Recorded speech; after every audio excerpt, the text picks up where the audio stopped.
এ হলো আমার বোন, আমার মা, আমার সবকিছু। সবাই বলে আমরা তিন বোন একই রকম দেখতে। সেই ছোট্ট থেকে বড় হওয়ার গল্পটা অনেক কঠিন ছিল। আমরা সব বিপদে একে অপরের পাশে থাকতাম, একে অপরের মা ছিলাম আমরা। আর এই কঠিন গল্পকে সহজ করতে আল্লাহ আমাদের কাছে ভালোবাসার মানুষ দেয়। শুধুমাত্র এখন একজনকেই মিস করছি, সেটা হলো আমার বড় বোন। সে থাকলে আজকে আমরা তিনজন একসাথেই থাকতাম। আজকের দিনটা খুবই স্পেশাল। বহুদিনের মান অভিমানের পর আমার হাজবেন্ড তার বন্ধুকে পেয়েছে। আসসালামু আলাইকুম। আমি জানি আপনারা অনেক বেশি খুশি হয়েছেন দুই বোনকে একসাথে দেখে। দুই বোন মিলে আজকে মনের সুখে ঘুরে বেড়াবো। তো ঘুম থেকে উঠে আগে আমি ওজন কমানোর যে চা, অর্গানিক স্লিমিং টি, সেটা খাবো। বানানো অনেক সহজ। ফুটন্ত গরম পানিতে 1 চামচের মতন স্লিমিং টি দিয়ে 3-4 মিনিট ফুটিয়ে ছেঁকে নিলেই হয়ে যায়। ওজন কমাতে খুব ভালো কাজ করে এই চা। যাদের থাইরয়েড, ডায়াবেটিক্স আছে তারাও খেতে পারবে। এই চায়ে কিছু উপাদান রয়েছে যেটার কারণে আমাদের শরীরের অতিরিক্ত চর্বিটাকে শুষে নিয়ে আমাদেরকে স্লিম রাখে, সাথে ওজন কমায়। ইউনিক কালেকশন ফেসবুক পেজ থেকে আপনারা চাটা পেয়ে যাবেন। পেজটা ক্যাপশনে আছে, চেক করে নেবেন। আর এই যে সুন্দর সুন্দর গাউন পরে আছে, এটা আপনারা dress by Nishu Facebook page থেকে পেয়ে যাবেন। আমাদের কঠিন গল্পকে সহজ করতে আমাদের কাছে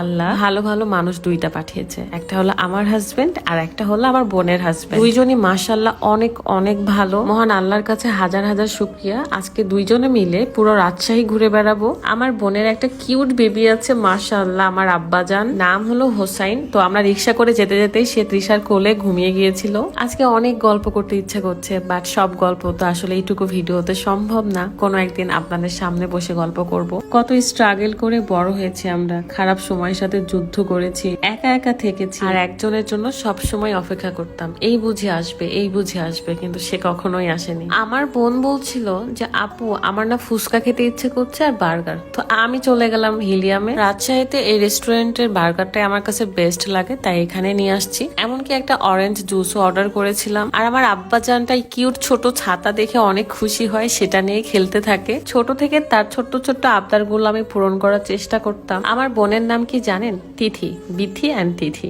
আমার বড় বোনের নাম ছিল কোহেলি। অনেক বেশি মিস করি তাকে। তারপর চলে আসলাম রাজশাহী টি বাদে। ওইদিকে অনেক বেশি জ্যাম ছিল, তাই এখানে এসেছি। নদী দেখে তো আমার প্রাণ মন সবকিছু ঠিক হয়ে যায়। এরকম নদীর ধারে এসে বসে থাকতে কার কার ভালো লাগে? আমার তো ভীষণ ভালো লাগে। আমার মন খারাপ থাকলে চলে যায় নদীর তীরে, না হলে কক্সবাজার। এত গরমের মধ্যে এই গাউন গুলো পরে অনেক বেশি আরাম, তাই দুইজন মিলে আমরা একই রকম ড্রেস পরেছি, বাট কালার চেঞ্জ। ছোটবেলায় তিথিকে আমার ছোট মেয়ের মতো করে মানুষ করেছি। এরকম যে রান্না বান্না শেষ করে যখন স্কুলে যেতাম তাকে নিয়ে যেতাম, আবার তাকে নিয়ে আসতাম। সে তার সব মনের কথা আমার কাছে শেয়ার করতো আর আমিও করতাম। সময় কত তাড়াতাড়ি চলে যায়, সময়ের সাথে সাথে গল্পগুলো চেঞ্জ হয়ে যায়। আমার হোসাইন আব্বুর জন্য সবাই দোয়া করবেন, আমার বাচ্চাটা। এরই মাঝখানে আমার অনেক ভালোবাসার মানুষদের সাথে দেখা হয়ে যায়, খুবই ভালো লাগে। তো ভাবলাম দুইজন মিলে কিছু পিকচার তুলে এটা স্মৃতি হিসেবে রেখে দিই। স্মৃতি ছাড়া তো আমাদের জীবনে আর কিছুই নেই। কিছু মানুষের স্মৃতি নিয়ে বেঁচে থাকতে হবে সারা জীবন। আমরা জীবনে অনেক অনেক বেশি খারাপ সময় পার করেছি, কষ্ট করেছি। এখন আলহামদুলিল্লাহ ভালো আছি। তো আমি তিথিকে আদর করছিলাম দেখে বাবু এসে বলতেছে এটা আমার আম্মু, আদর করতে দিবে না, সেও জড়ায় ধরতেছিল। আমি যখন কলেজে পড়তাম তখন একবার এসেছিল তিথি, একবার না 2-3 বার এসেছিল।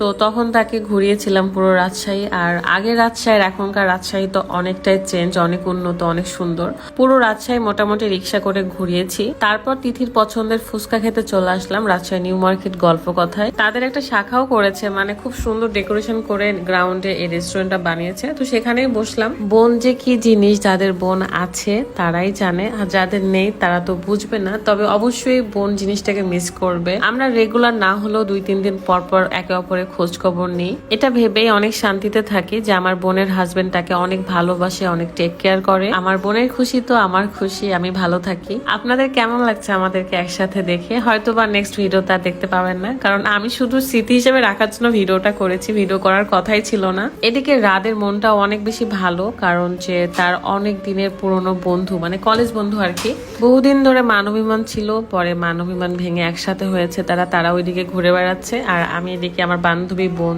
সবাইকে নিয়ে ঘুরতেছি। গল্প কথায় যে কয়েকটা খাবার অর্ডার করেছিলাম, ফালুদা, তারপরে স্যুপ, কফি, লাচ্ছি, ফুচকা তো ছিলই। প্রত্যেকটা খাবারই রিজনেবল প্রাইস সারপ্রাইজ এন্ড অনেক মজা লাগছে আমার প্রত্যেকটা খাবারই। সবচেয়ে ভালো লাগছিল যে আমার বাবাটা অনেক মজা করে খেয়েছে এই ফালুদাটা, এটা দেখেই শান্তি লাগছিল আমার। সেই বিকেলে বের হয়েছিলাম দুই বোন মিলে, 8টার মধ্যে বাড়িতে চলে আসি। তো এখানকার এই সুন্দর একটা হার্ট শেপ জায়গাতে আমি একটু ছবি তুলে নিচ্ছিলাম। আর একটা কথা তো বলতে ভুলেই গিয়েছি, আমরা সবাই মিলে গিয়েছিলাম তিথির শ্বশুর বাড়িতে, দেন তিথিকে নিয়ে আসি। যেহেতু ঈদের সিজন আর ঈদের মধ্যে সে আর কোথায় যাবে বলেন, আমার কাছে এসেছে। ভাবছি যে দুই বোন মিলে বাবার বাড়িতেও যাব।